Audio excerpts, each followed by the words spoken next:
الحمدللہ رب العالمین والصلاة والسلام علی رسولہ الکریم، اما بعد۔ آج میں یتیم لڑکیوں اور یتیم اور تمام کمزور مسکین اور خستہ حال لوگوں کے ساتھ نرمی کرنے اور ان پر شفقت و احسان کرنے اور ان کے ساتھ تواضع سے پیش آنے کا کچھ میں بیان کرنا چاہتا ہوں۔ اعوذ باللہ من الشیطان الرجیم، بسم اللہ الرحمن الرحیم۔ اللہ تعالیٰ نے فرمایا، اور اپنے بازو مومنوں کے لیے بچھا دو۔ اللہ تعالیٰ نے فرمایا، اور اپنے بازو مومنوں کے لیے جھکا دے۔ سورہ حج آیت نمبر 88 ہے۔ اور فرمایا، اپنے آپ کو ان لوگوں کے ساتھ روکے رکھ جو اپنے رب کو صبح و شام پکارتے ہیں، وہ اس کی رضا چاہتے ہیں، اور دنیوی زندگی کی رونقیں کی تلاش میں تیری آنکھیں ان سے تجاوز نہ کریں۔ سورہ کاف آیت نمبر 28۔ اور فرمایا، چنانچہ جو یتیم ہو اسے مت دباؤ، اور جو مانگتا ہو اسے مت جھڑکو۔ سورہ الضحیٰ آیت نمبر 9 سے 10۔ اور فرمایا، کیا دیکھا تو نے اس شخص کو جو جزا کے دن کو جھٹلاتا ہے؟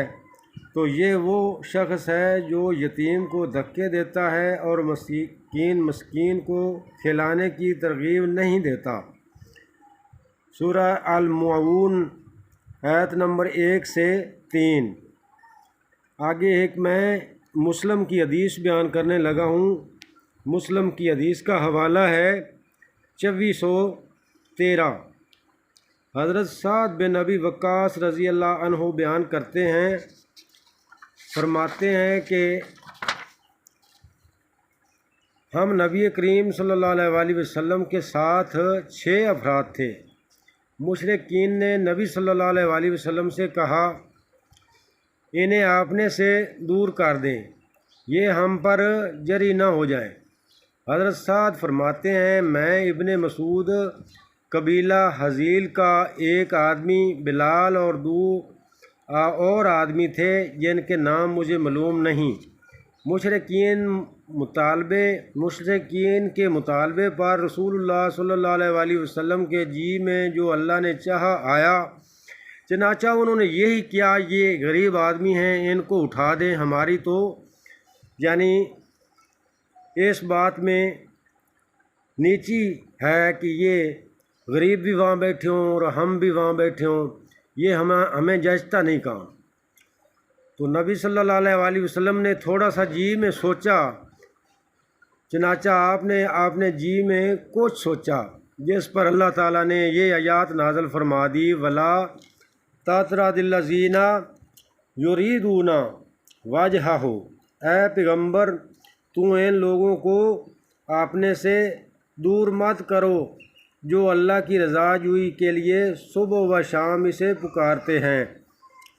اس سے معلوم ہوا کہ اللہ کے ہاں صرف ان لوگوں کی قدر و قیمت ہے جو ایمان اور عمل صالح سے آراستہ ہوں، چاہے اہل دنیا کی نظروں میں وہ اپنی غربت و نادانی کی وجہ سے حقیر اور کم تر ہوں، اور جو ایمان و اعمال سے محروم ہوں، چاہے وہ دنیوی اعتبار سے وہ کتنے ہی بلند مرتبہ ہوں، اللہ کے ہاں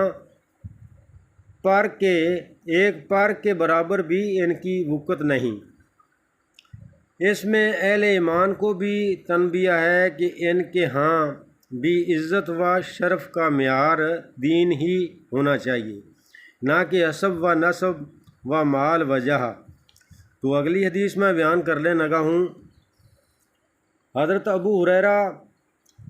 ابو حیبر بن عمر بن مزنی رضی اللہ، یہ اہل بیت رضوان میں سے ہیں، فرماتے ہیں کہ حضرت ابو سفیان رضی اللہ، حضرت سلمان، صہیب اور بلال رضی اللہ کے پاس چند افراد کی موجودگی میں آئے تو انہوں نے ابو سفیان کو دیکھ کر کہا، اللہ کی تلواروں نے اللہ کے دشمن یعنی ابو سفیان سے اپنا حق وصول نہیں کیا۔ اس وقت حضرت ابو سفیان مسلمان نہیں ہوئے تھے۔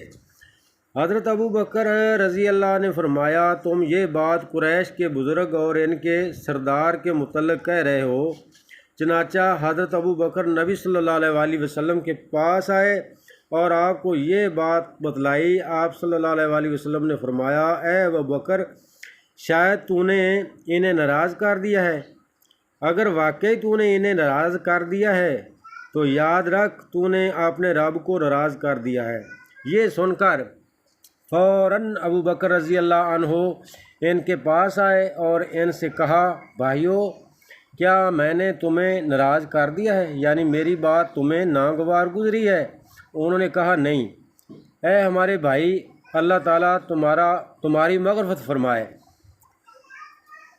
اس میں مسلمانوں کو ترغیب دی گئی ہے کہ پس میں پیار محبت کے ساتھ رہوں اور ایک دوسرے کے بارے میں اپنے دلوں کو صاف رکھو، اور اگر کوئی بات غیر ارادی اور غیر شعوری طور پر ایسی نکل جائے جس سے دوسرے مسلمان کے دلوں کو ٹھیس پہنچے یا ان کے جذبات مجروح ہوں تو فوراً اس کا ازالہ کرنے کی صحیح کرو۔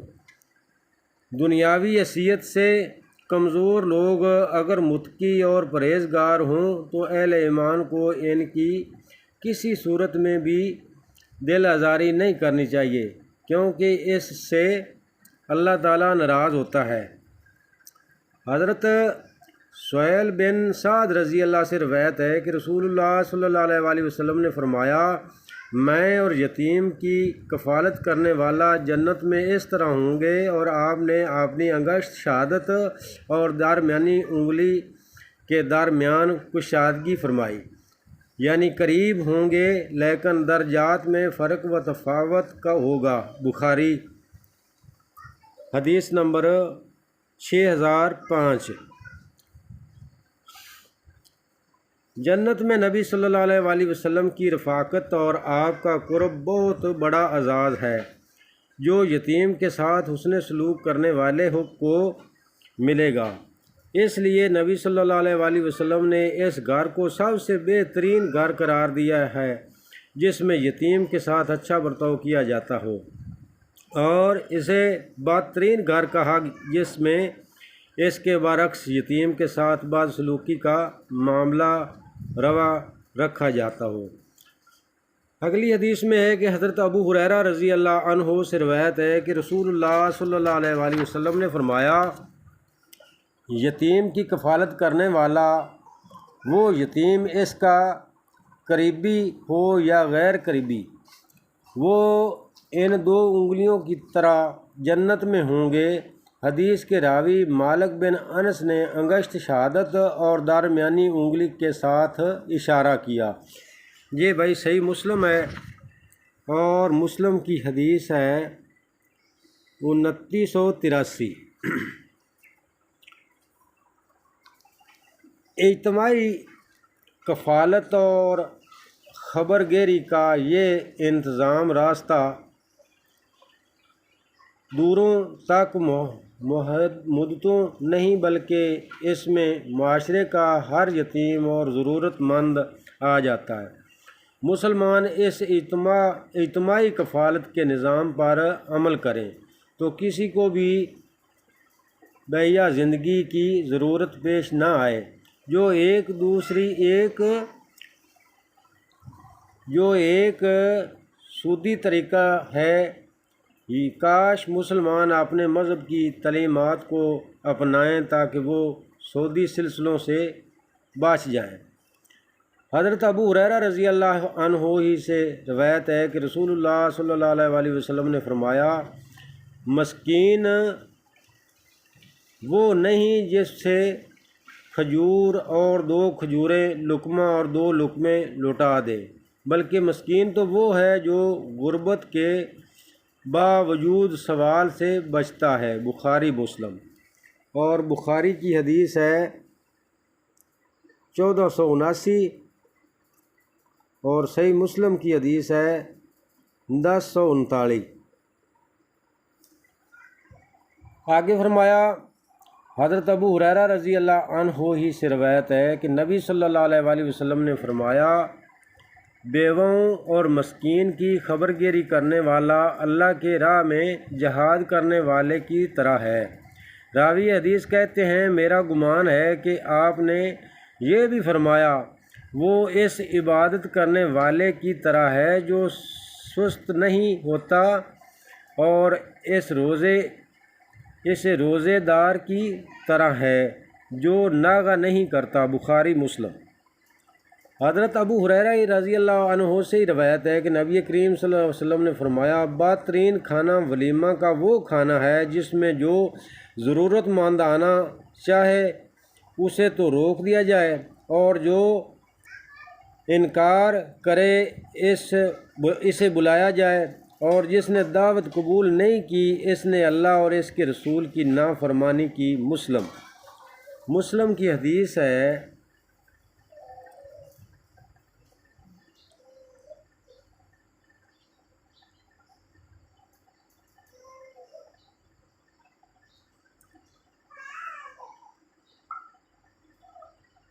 چودہ سو 32۔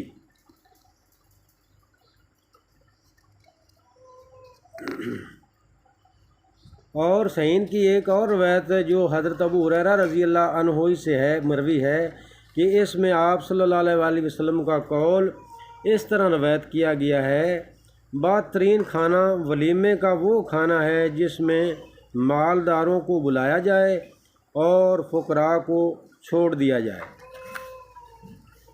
وآخر دعوانا ان الحمد للہ رب العالمین۔